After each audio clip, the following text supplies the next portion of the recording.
अगर आप अपने रिटेल बिजनेस के लिए कोई एकेडमी है या फिर कोई ऑनलाइन ई कॉमर्स स्टोर है और आप फेसबुक एड चलाते हैं तो आपका सीपीएम हमेशा से आपको बहुत ज्यादा हाई नजर आता है। जब भी आप सीपीएम को मैनेज करने की कोशिश करते हैं तो आप उसको बिल्कुल भी कंट्रोल नहीं कर पाते। इसी की वजह से आपका जो कॉस्ट पर लीड है या कॉस्ट पर परचेज है या फिर स्केल करने के लिए जो आप स्ट्रेटेजी फॉलो करते हैं उसमें आप फेल हो जाते हैं। इस वीडियो में मैं आपको 3 ऐसे मोस्ट इंपॉर्टेंट रीजंस शेयर करूंगा। बहुत सारे रीजंस हो सकते हैं सीपीएम के इंक्रीज होने के, बट 3 मोस्ट इंपॉर्टेंट वो रीजंस के जिनके वजूहात और उनके सॉल्यूशंस भी इस वीडियो में आपको बताऊंगा। आपने इस वीडियो को कंप्लीट देखना है क्योंकि इन 3 जो फैक्टर्स हैं या रीजंस हैं, इनमें से जो लास्ट फैक्टर है ना वो बहुत ही इंपॉर्टेंट है कि आप इसको फॉलो करें और इसके क्या रीजंस हो सकते हैं और उसके सॉल्यूशंस क्या हैं वो मैं आपको बताऊंगा। और उसके अलावा इस वीडियो के लास्ट में मैं जो एक्चुअल प्रो मार्केटर्स होते हैं या प्रो मीडिया बायर्स होते हैं वो सीपीएम के इंक्रीज होने के बावजूद भी अपने कैंपेन्स को बहुत ज्यादा प्रॉफिटेबल वे में मैनेज करते हैं। और कुछ ऐसे डायग्नोस्टिक फॉर्मूलाज आपसे शेयर करूंगा कि ये जो 3 फैक्टर्स हैं इनके इफेक्ट होने के बाद आपको कैसे पता चलेगा और वो इंडिकेटर्स क्या होंगे कि जिसमें पहला जो रीजन है या पहला जो फैक्टर है वो किस वजह के ऊपर जो है वो आपको देखने को मिल रहा है, दूसरा कैसे और तीसरा कैसे। ये सारी चीजें इसी वीडियो में आपको क्लियर करने वाला हूं। बस आपने इस वीडियो को कंप्लीट देखना है क्योंकि ये वो मैट्रिक है कि जिसके ऊपर बहुत कम लोग बात करते हैं, क्योंकि इन्हीं चीजों के ऊपर ही एक मार्केटर प्रो बनता है। क्योंकि ये एक ऐसा रेयर पॉइंट है कि जहां पर एक मार्केटर बहुत कम मर्तबा किसी और को इस फॉर्मूले के बारे में बताता है। अस्सलाम वालेकुम व्यूअर्स, मैं हूं सलीम रजा हैकल। आप तमाम व्यूअर्स को डिजिटल हैकल यूट्यूब चैनल के ऊपर वेलकम करता हूं। सीपीएम सबसे पहले हम डिस्कस करेंगे कॉस्ट पर 1000 इंप्रेशन। बहुत सारे लोग कॉस्ट पर माइल भी कहते हैं, लेकिन 1000 इंप्रेशन का जो ओवरऑल कॉस्ट होता है उसको हम सीपीएम कहते हैं। अब इस सीपीएम के बढ़ने के जो 3 वजूहात आपको मैंने शेयर करने हैं वो इन तीनों में से हर एक के अलग अलग वजूहात भी हैं और उनके सोल्यूशंस भी हैं। आपने इसको गौर से सुनना है और उसको अप्लाई करना है। एक नोटबुक और पेन अपने साथ रखेंगे तो आपको ज्यादा अंडरस्टैंडिंग मिलेगी और इसमें आप आसानी से समझ भी पाएंगे। और वीडियो के बाद आप इसको एक बार रिव्यू करके जब आप अपने एड अकाउंट्स के ऊपर वर्किंग करेंगे तो वहां से आप इजिली दोबारा से फॉलो कर सकते हैं, वरना वीडियो के ऊपर दोबारा से आपको आना पड़ेगा। मैटर के ऊपर सीपीएम के इंक्रीज होने की जो मेनली रीजंस है वो सबसे पहले आपका कंपटीशन है। अब कंपटीशन देखें ना, पहला हमेशा से ये होता है कि कंपटीशन के अंदर बहुत सारे रीजंस हो सकते हैं। रीजंस के अंदर बहुत बड़े बड़े जो बिजनेसेस हैं वो भी आपकी निश के अंदर आकर मार्केटिंग करने लगते हैं, ठीक है। या फिर कोई इवेंट्स होते हैं, ठीक है, कि जिसके अंदर जो है वो एकदम से ऑफर्स लगती हैं, आप भी ऑफर लगा रहे हैं और बहुत ज्यादा फ्लक्स के अंदर ऑफर्स लग रही हैं, ठीक है।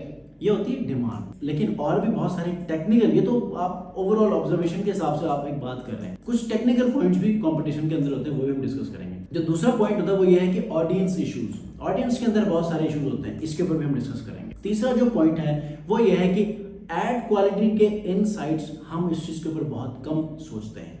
ये 3 ऐसे फैक्टर्स हैं कि जो मोस्ट इंपॉर्टेंट है कि आपने इन तीनों को मैनेज करना होता है, वरना आपका सीपीएम हाई जाएगा, आपको कॉस्ट पर लीड या कॉस्ट पर परचेज जो भी आपको मिल रही होगी वो आपके लिए प्रॉफिटेबल नहीं मिल रही होगी, आपका सीटीआर अच्छा नहीं जा रहा होगा, ठीक है। तो डिस्कस करते हैं पहले वाले फैक्टर से कि कंपटीशन क्या होता है। जब कंपटीशन वाकई होता है आपके उस स्पेसिफिक निश के अंदर, यहाँ पर फेसबुक का जो ऑक्शन सिस्टम है बहुत ज्यादा टाइट हो जाता है, प्रेशर में आ जाता है। क्यों? क्योंकि बहुत सारे बड़े जो मार्केटर्स हैं, बड़े बिजनेसेस हैं, वो भी आप ही के उस इंडस्ट्री में आकर ऐड चलाना शुरू करते हैं। और जब ऐड चलाते हैं तो मेटा का जो ऑक्शन सिस्टम है डेफिनेटली वो हॉल्ट हो जाता है। वो उस चीज को मैनेज करते करते अपना जो ओवरऑल जो बजट है उसको इंक्रीज कर देता है। जब आपने देखा होगा जब मार्केट के अंदर डिमांड ज्यादा होती है, आपने देखा होगा कि सप्लाई एंड डिमांड में क्या होता है, जब डिमांड ज्यादा होती है ना तो आपकी सप्लाई थोड़ी सी कम हो जाती है, तो आपने उस हिसाब से मैनेज करना होता है क्योंकि उसकी प्राइसेस बढ़ाने के लिए ये हरकतें किए जाते हैं। तो फेसबुक का ऑक्शन सिस्टम भी कुछ इस किस्म का है। अब यहाँ पर एक और चीज ये है कि बड़े बड़े मार्केटर्स या बड़े बड़े बिजनेसेस भी अपने यहाँ पर आकर जो है वो मार्केटिंग करते हैं और आप ही के ऑडियंस को टारगेट करते हैं, ठीक है। एक तो ये प्रॉब्लम हो सकती है। दूसरी प्रॉब्लम ये हो सकती है कि कोई सीजनल चेंज आया है, जैसे कि ये रमजान का महीना है, रमजान के महीने के अंदर बहुत बड़े बड़े ब्रांड्स और छोटे छोटे जो स्मॉल बिजनेसेस हैं, न्यू स्टोर ओनर्स हैं, ई कॉमर्स के अंदर अभी भी रिसेंटली आए हैं, वो सब ऑफर्स जो है वो ऑफर करते हैं, डिस्काउंट्स ऑफर करते हैं, ठीक है। मुख्तलिफ ऑफर्स को लेकर आते हैं और वो लॉन्च करते हैं अपने एड्स में, ठीक है।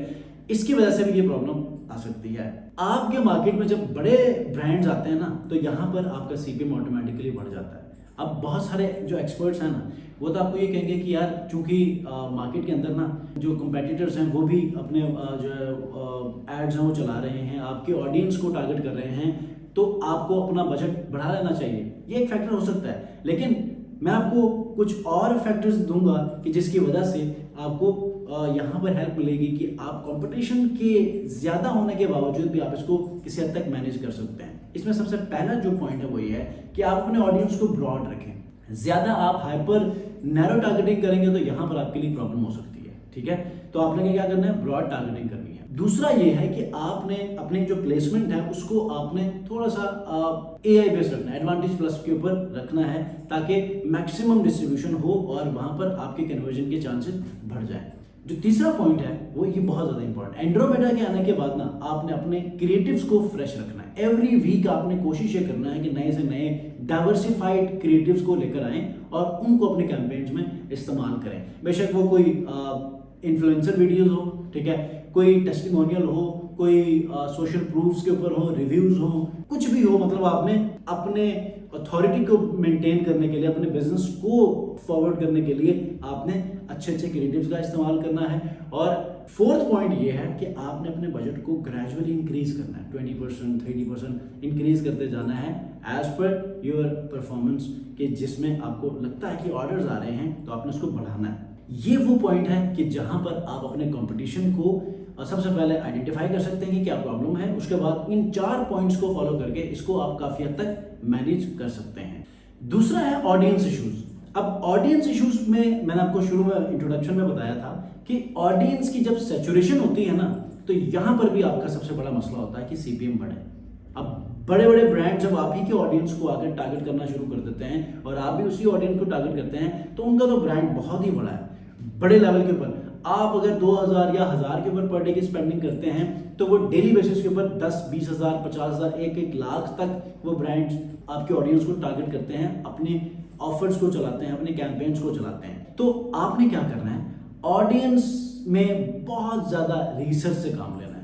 अब ऑडियंस में ना, मैं रिसर्च की जब बात करता हूं तो आपने बिल्कुल स्मॉल ऑडियंस को आपने टारगेट नहीं करना, थोड़ा सा आपने ब्रॉडर वे में जाना है। और दूसरा पॉइंट यहां पर पता है क्या है, जब आप एक स्मॉल ऑडियंस को टारगेट करते हैं ना, तो वहां पर आपकी फ्रीक्वेंसी बढ़ना शुरू हो जाती है। फ्रीक्वेंसी का मतलब यह है कि आपका ऐड उन लोगों तक बार बार जाना शुरू कर जाता है कि जिन्होंने पहले आपका ऐड देखा हो। अब वो मेन पॉइंट 2.5 से अगर बढ़ना शुरू हो जाती है आपकी फ्रीक्वेंसी, तो यहां पर आपको सोचने की जरूरत है कि आपका ऐड बार बार लोग देख रहे हैं और कुछ टाइम के बाद वो भी उकता जाएंगे, ठीक है, इरिटेट हो जाएंगे। फिर डेफिनेटली फेसबुक का सिस्टम फिर क्या करेगा, उसके ऊपर जब एंगेजमेंट कम होगी तो उसे ये लगेगा कि यार इसके ऊपर एंगेजमेंट नहीं है, वैल्यूएबल कंटेंट नहीं है, ऐड प्रॉपर्ली वर्क नहीं कर रहा, तो सीपीएम बढ़ा दो। ठीक है, क्यों? क्योंकि सेम पीपल आपका जो ऐड है वो रिपीटेडली देख रहे हैं, राइट? तो आप लोगों ने अपने एड्स को देखना है कि आपके एंगेजमेंट वहां पर ड्रॉप ना हो, ठीक है, आपकी जो फ्रीक्वेंसी है वो मेंटेन रहे 2.5 से नीचे नीचे।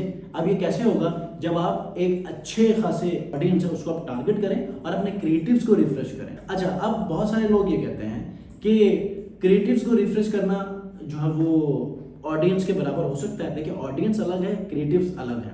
मैं क्रिएटिव की बात के ऊपर 2-3 बोनस पॉइंट्स आपको लास्ट में दूंगा, लेकिन चूंकि यहाँ पर अगर आपको लगता है कि आपके उस ऐड के ऊपर एंगेजमेंट कम हो गई है, तो डेफिनेटली आपका जो सीपीएम है वो ज्यादा चार्ज होगा, ठीक है। और ये कब, इसके साइंस क्या है, देखिए आपको कैसे पता चलेगा कि आपकी ऑडियंस नैरो है और इसमें आपकी एंगेजमेंट आपको कम मिल रही है, सीटीआर और बहुत कम है, आपका जो फ्रीक्वेंसी है वो 2.5 से बढ़ना शुरू हो चुका है, तो यहां पर इसके साइंस में आपकी फ्रीक्वेंसी बहुत हाई चली जाएगी, ठीक है, आपका सीटीआर कम होगा और आपका जो सीपीएम है वो भी ग्रेजुअली बढ़ना शुरू हो जाएगा, ठीक है। तो आप लोगों ने इसके सॉल्यूशंस के ऊपर काम करना है, और वो सॉल्यूशंस क्या हैं, आइए उसको डिस्कस करते हैं। आपने सबसे पहले आपकी टारगेटिंग बहुत एक्सपेंडेड होनी चाहिए, ब्रॉड होनी चाहिए, ठीक है। और मैंने जैसे कहा है कि क्रिएटिव्स के ऊपर आपने काम करना है। अगर आपके ऐड के ऊपर एंगेजमेंट कम आ रही है, तो ऐड का भी तो इशू है ना, उस क्रिएटिव का भी तो इशू है, तो आपने उन क्रिएटिव्स को रिफ्रेश रखना है,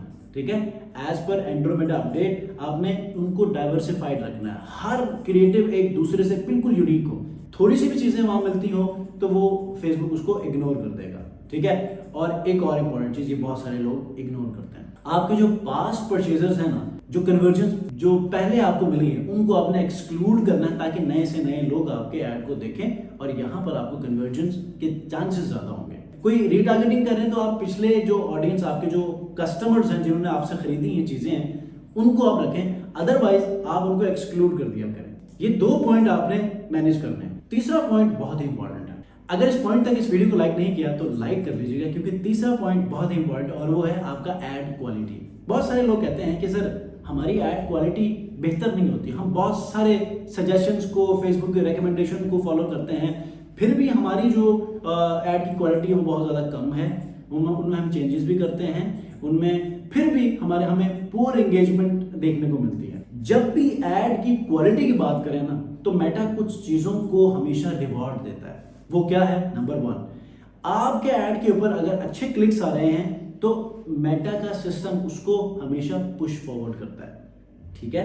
अगर उसके ऊपर सेव्स आ रहे हैं, अगर उसके ऊपर कमेंट्स आ रहे हैं, या फिर आपका ऐड ऐसा है कि जो स्क्रॉल स्टॉपिंग हो, लोग रुक कर देखना चाह रहे हैं, तो this is something that Facebook consider to reward कि यार इसके अंदर कुछ है और इसकी डिस्ट्रीब्यूशन को उतना ही बढ़ाओ, ठीक है, ये रिवॉर्ड मिलता है। तो यहां पर क्लिक ज्यादा मिलने से आपको क्या होगा?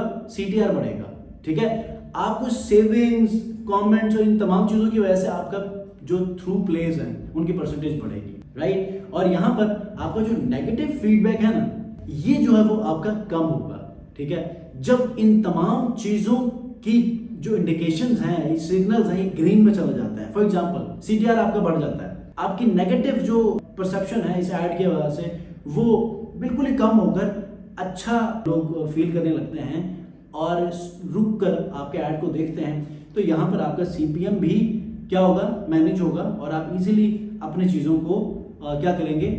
स्केल करेंगे।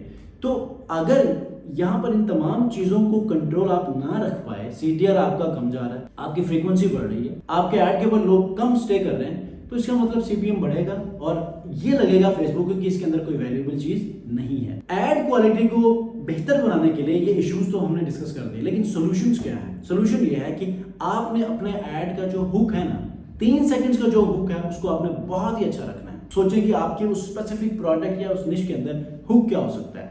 उसके बाद कोई प्रॉब्लम सॉल्विंग के ऊपर आप अपना ऐड बनाएं, प्रॉब्लम से रिलेटेड कोई पेन पॉइंट है उसको आप अपने ऐड के अंदर लेकर आए, उसका सोल्यूशन ओरिएंटेड एक ऐड बनाएं। कुछ सोशल प्रूफ्स रखें जिसके अंदर आप लोगों से कुछ रिजल्ट्स आपने किसी को डिलीवर किए थे, कुछ कैंपेन्स आपने चलाए थे, उसके रिजल्ट्स इतने आए थे, सेल्स आई, इतनी सेल्स जनरेट की हैं, इतना रेवेन्यू बनाया है, कुछ टेस्टिमोनियल्स आपने लिए थे, इनके ऊपर आप वीडियोस बनाएं। जो आप ऐड कॉपी बनाते हैं ना, इसको भी बहुत अच्छा करें। तीसरा ये है कि अपने जो क्रिएटिव्स हैं ना, और लास्ट पॉइंट ये है कि अपने क्रिएटिव्स को बहुत अच्छा बनाएं और रिफ्रेश करें। ऐसा नहीं है कि आपने जो क्रिएटिव्स रखे हैं उनको ही आप चलाते जा रहे हैं, जिसकी वजह से फ्रीक्वेंसी बढ़ेगी तो ऐड फटीग शुरू हो जाएंगे। आपके जो रिक्वायर्ड सेल्स हैं वो अगर उन दिनों के अंदर पूरे नहीं आएंगे तो आपके ऐड जो हैं वो लिमिटेड में चले जाएंगे, फिर उसके बाद वो खत्म हो जाएंगे। तो आपने क्या करना है? अपने क्रिएटिव्स को रिफ्रेश रखना है।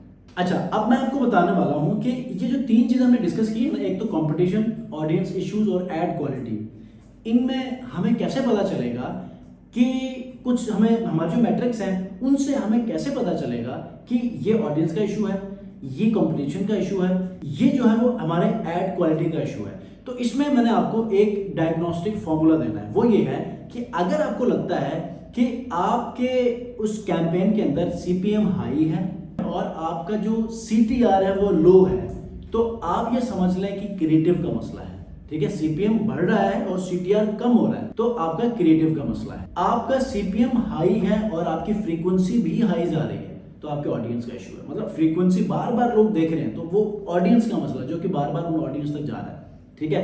तो दूसरा इंडिकेटर आपको मैंने दे दिया है। तीसरा क्या है कि आपका CPM हाई है, तो आपने क्या करना है? कंपटीशन, ऐड या क्रिएटिव या फिर ऑडियंस में जो जो इश्यूज होंगे वो सॉल्यूशंस आपको मैंने इस वीडियो में दे दिए हैं, आप उनको फॉलो कर सकते हैं।